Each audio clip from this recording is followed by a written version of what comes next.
Morazán, por su parte, se trasladó a Tegucigalpa para ponerse al frente del gobierno de Honduras y dar principio a la campaña contra las facciones.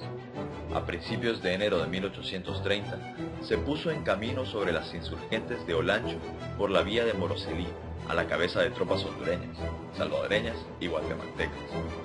La revuelta de Olancho duraba más de un año, y como se ha visto, a esta se había sumado otro brote de rebeldes en Opoteca. Todo esto se debía a la política puesta en práctica por Diego Vigil, el cual creyó que al encomendar la expedición al coronel Márquez, éstas se sofocarían definitivamente. A pesar que el coronel Márquez destrozó las facciones en La Pozunga, Telica, 2 veces en Catacamas, El Ocote, La Lima, El Nance y Juticalpa, se hizo imposible una eficaz persecución sobre las revueltas por falta de asistencia debida a las tropas.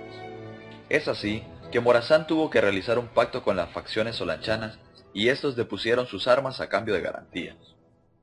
Partió luego contra los obstinados de Opoteca. Estos fueron atacados y destrozados en su propio pueblo para ser luego capturados los jefes de las facciones el 19 de febrero de 1830. Para ese año, Morazán fundó la Gaceta del Gobierno y dio a conocer los actos de la administración y el destino de los fondos fiscales como ya lo había dicho en su manifiesto del 4 de diciembre de 1829.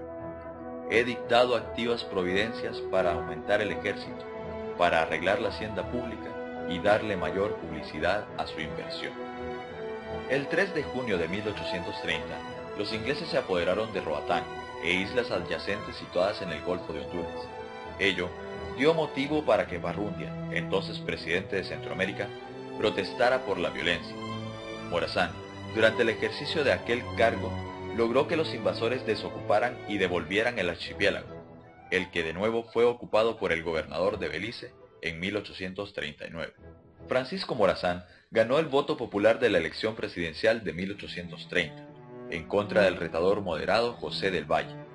Para hacerse cargo de la presidencia de la República Federal, Morazán depositó la jefatura del Estado de Honduras en el senador José Santos del Valle, el 28 de julio de 1830.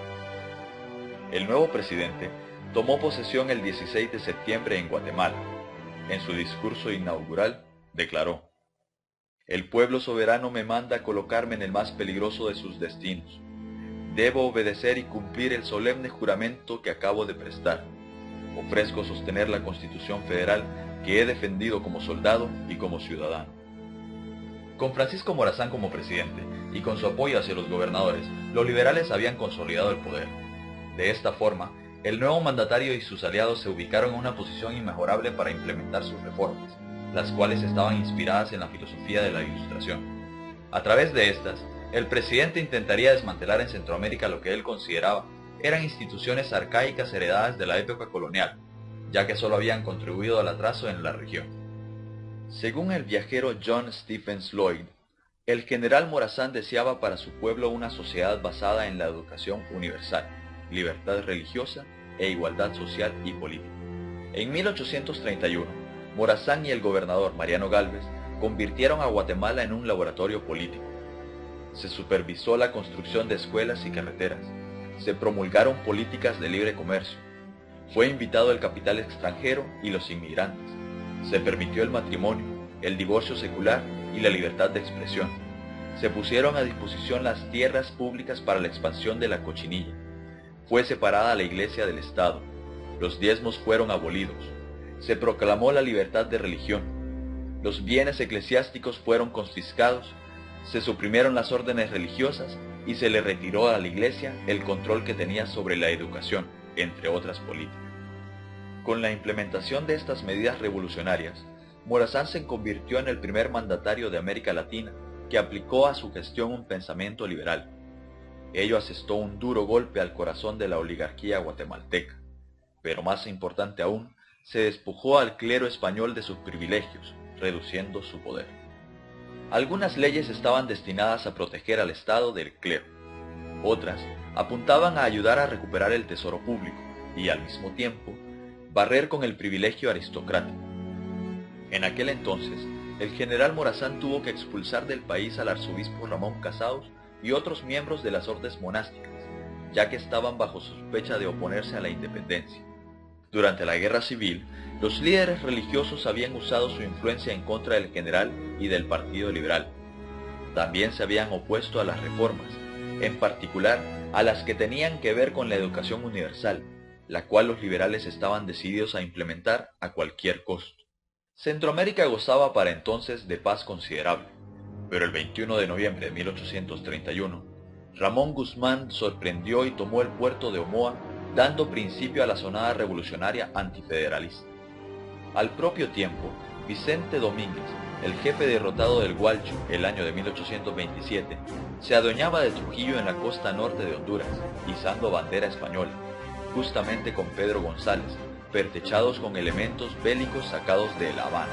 De igual forma, con estos movimientos el expresidente Manuel José Arce iniciaba actividades revoltosas por el lado de Sonocusco, en la frontera de Guatemala y México. Dentro de la República, José María Cornejo, jefe de Estado de El Salvador, se había puesto de acuerdo con los conservadores para disolver la Federación. El Senado de la Federación autorizó a Morazán para que se trasladara la sede de gobierno a San Salvador, con el propósito de acallar la grita de Cornejo y los suyos, así como para que se combatiera desde ahí con mayor eficacia la revuelta antifederal puesta en marcha por los insurgentes en Omoa, Trujillo y Sonocusco. Para ello, Morazán destacó una división al mando de los coroneles Nicolás Raúl y Martínez, con el objeto de dar fin a la incursión de Arce, derrotándolo el 24 de febrero de 1832. Luego, Morazán se movilizó a Honduras, enviando a José María Gutiérrez y Francisco Ferrera a los puertos de Omoa y Trujillo para recuperarlos. Igualmente, para limpiar los enemigos a su paso en los departamentos de Comayagua, Santa Bárbara, Lloro y Olancho, amenazados por los agentes de Domínguez y Guzmán. Luego, las tropas federales marcharon a El Salvador, al mando de Morazán, donde vencieron al ejército del jefe Cornejo el 14 de marzo de 1832, en el Portillo, cerca de Jocor. Mientras tanto, en Honduras sobrevino la derrota infligida por el coronel José María Gutiérrez a los facciosos comandados por Vicente Domínguez y su segundo, Pedro González, en el combate de Jaitique.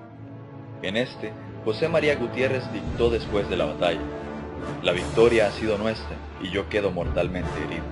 No puedo ya continuar. Con las ansias de la muerte, dirijo mis votos al cielo por el bien de la patria».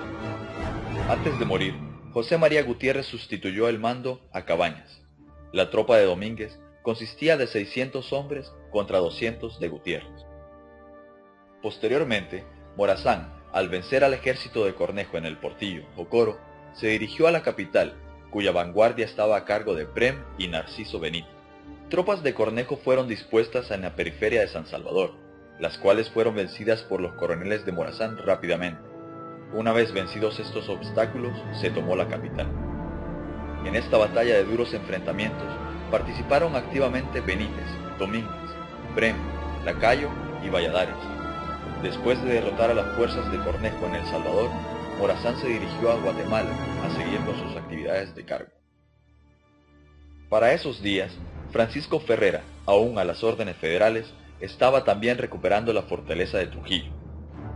Nuevamente para esos días, Domínguez apareció levantándose contra las fuerzas federales en El Espino, a pocos kilómetros de Comayagua, siendo derrotado definitivamente en Opoteca.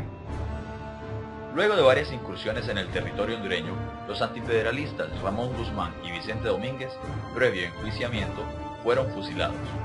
El primero en Omoa el 13 de septiembre y el segundo en Comayagua, enfrente de la iglesia La Caridad.